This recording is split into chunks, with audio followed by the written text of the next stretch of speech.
Why would the military care about romance scams? Hey, I am Chuck the Bureaucrat, and today I'm going to talk about the impact that romance scams have on the military. And at first glance, you might not recognize the unique threat that they can pose. In fact, I fell down this particular rabbit hole because of a video I did about the commissioning sources of regular Army general officers. In that video, I made the point that the Army's General Officer Management Office, GOMO, doesn't provide the bios of general officers on their public website.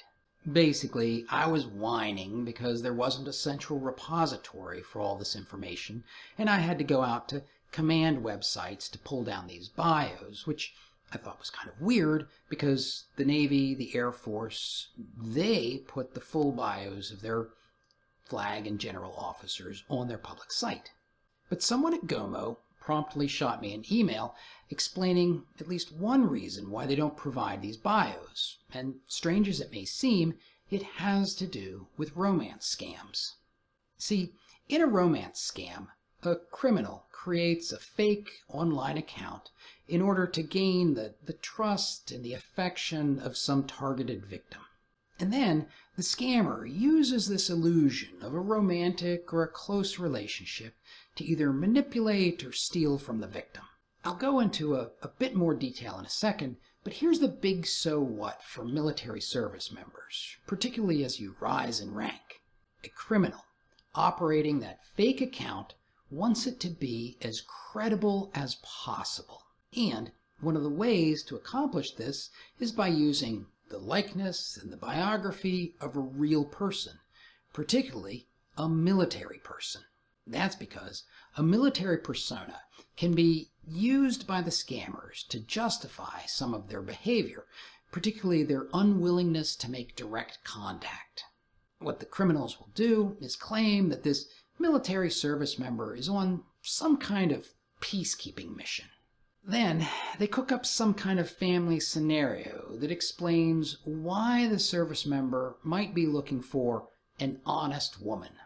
You know, some variation of a deceased spouse and children being cared for by elderly parents.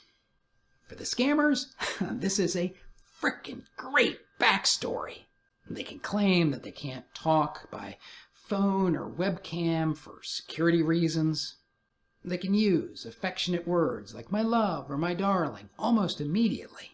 And they can promise to send gifts of money or jewelry through some third party characterized as a diplomatic contact.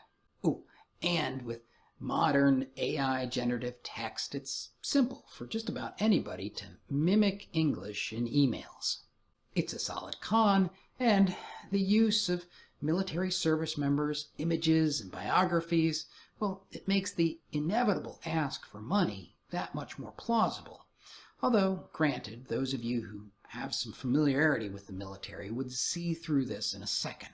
The scammers may claim that the service member needs money to go on leave.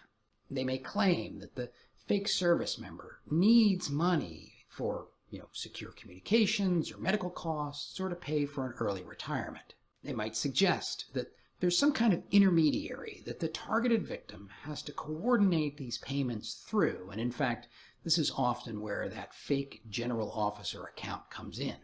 The scammers may claim that the service member needs a general officer's permission to get married. In the more implausible situations, the fake service member may say that they need the money to, ship a vehicle or even to house and feed their troops.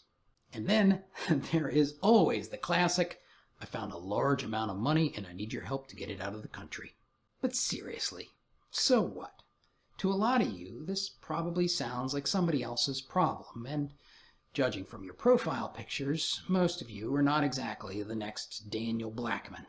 But one of the unfortunate and nasty qualities of these type of scams is that pursuing these criminals can be difficult.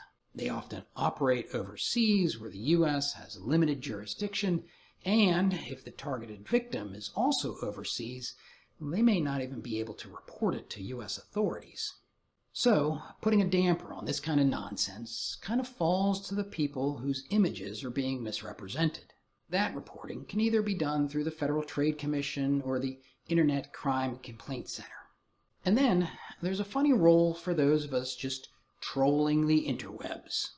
Recently, an old buddy of mine, who is the very model of the dreamy military husband, well, photos of him and variations of his name started showing up all over my social media feeds. Robert, Rob, Bobby, Bob, Thompson with an H, Thompson without an H, Thompson where the son is spelled S-O-N, Thompson where the son is spelled S-I-N. It was like every variation you can imagine, and what was goofy about it is he doesn't even go by his first name. And so I shot him a little note and I said, "Hey Tom, are you seeing this?" And of course he wasn't, but a word to the wise is all it takes. So if you see somebody becoming a tool of the scammers, just give them a warning. Now, if you're interested in another scammy behavior that you probably want to steer clear of, watch this video about VA pension poachers. And if you don't know what the VA pension is, watch this video.